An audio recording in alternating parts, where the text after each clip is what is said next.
તો good morning, જય દ્વારકાધીશ, જય શ્રી રામ. ચલો બધા ચા પીવા. કેવું મસ્ત મોસમ છે સવાર સવારમાં. તો ચલો ચા પીએ. થાળની હાલત તો જો બિચારીને બહુ નવડાવવાની થઈ છે.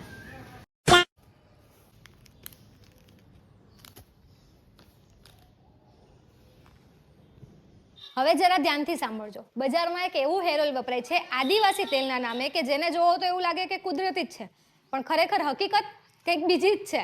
આદિવાસી તેલનું મોટા ભાગનું ઉત્પાદન થાય છે ગેરહાઇજેનિક પરિસ્થિતિમાં, અને તેમાં સૌથી વધારે વપરાય છે મિનરલ ઓઇલ.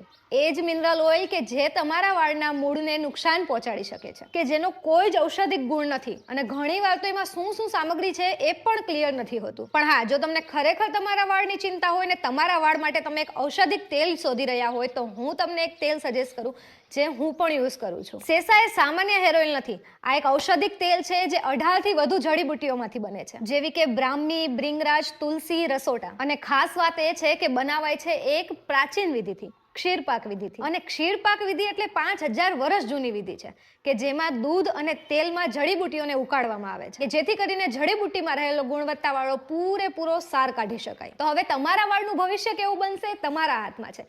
એક એવું તેલ કે જે બિન ગુણવત્તાવાળું છે ને ફક્ત નામથી કુદરતી છે, કે પછી સેસા કે જે ખરેખર જ આયુર્વેદિક પર આધારિત છે ને વૈજ્ઞાનિક રીતે પણ એની અસરકારકતા સાબિત થઈ છે. અને મને પણ ખબર છે અને તમને પણ ખબર છે કે આપણા માટે આપણા વાળ કેટલા જરૂરી છે. એટલે સોશિયલ મીડિયા પર ઇન્સ્ટન્ટ રિઝલ્ટના જે વાયદા કરે છે એવા અંધવિશ્વાસ પર ના જઈ અને સાચા રિઝલ્ટ તરફ જવું જોઈએ. મારા ટ્રસ્ટ પ્રમાણે કહું તો સાચું આયુર્વેદિક તેલ વાપરવું હોય તો સેસા આયુર્વેદિક તેલ.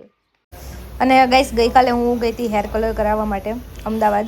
તો મેં હેર કલર કરાવ્યો છે, બીજું કંઈ જ હેરમાં નથી કરાવ્યું. તો તમે કમેન્ટ કરજો કે કેવો લાગે છે હેર કલર.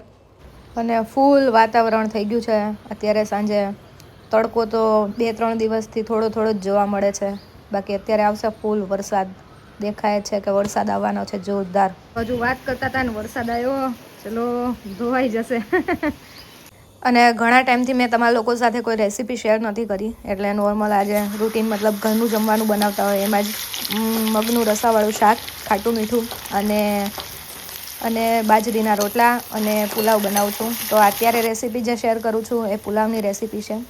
અને કંઈ ના ખબર પડી હોય તો કમેન્ટમાં પૂછી લેજો, એમાં રેસીપી કહી દઈશ તમને.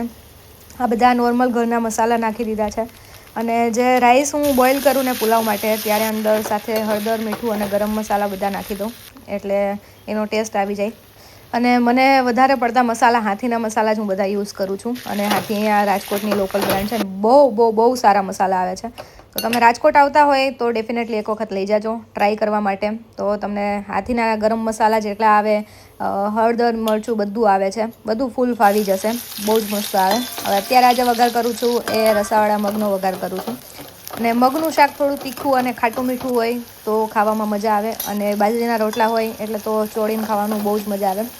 અને આ જે પેસ્ટ છે એ લીલા મરચાં અને લસણ અને મીઠું, બસ આ 3 વસ્તુથી બનાવેલી છે. એ થોડી ઘણી હું બનાવીને મૂકી રાખું કે 2-3 દિવસ ચાલે એટલી જ. અને આટલું બધું મરચું નાખી દીધું એવું ના વિચારતા, કેમ કે અમે લોકો મરચું લાલ ખાઈએ છીએ ખાલી, પણ તીખું એટલું ના હોય. નોર્મલ મરચાં કરતાં તીખું ઓછું હોય. એટલે પેલું તમે 2 ચમચી નાખો અને આ તમે 4 નાખો, એના જેવું તીખું એટલું જ થાય, પણ થોડું લાલ વધારે થાય. અને હવે કોથમીર, લીંબુ બધું નાખી દીધું અને મગ થઈ ગયા છે રેડી. અને મને મગની સાથે ભાત હોય યા તો પુલાવ હોય તો ભાવે.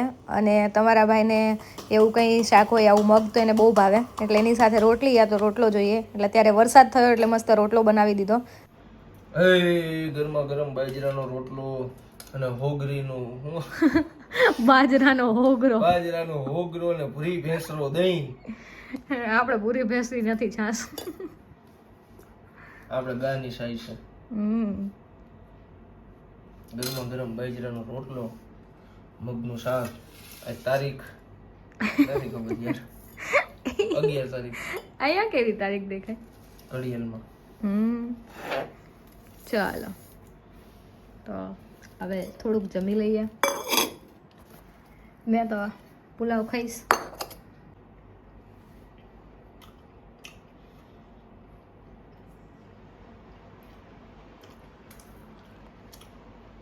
મસ્તીનું ગજબ. એમ ગજબ.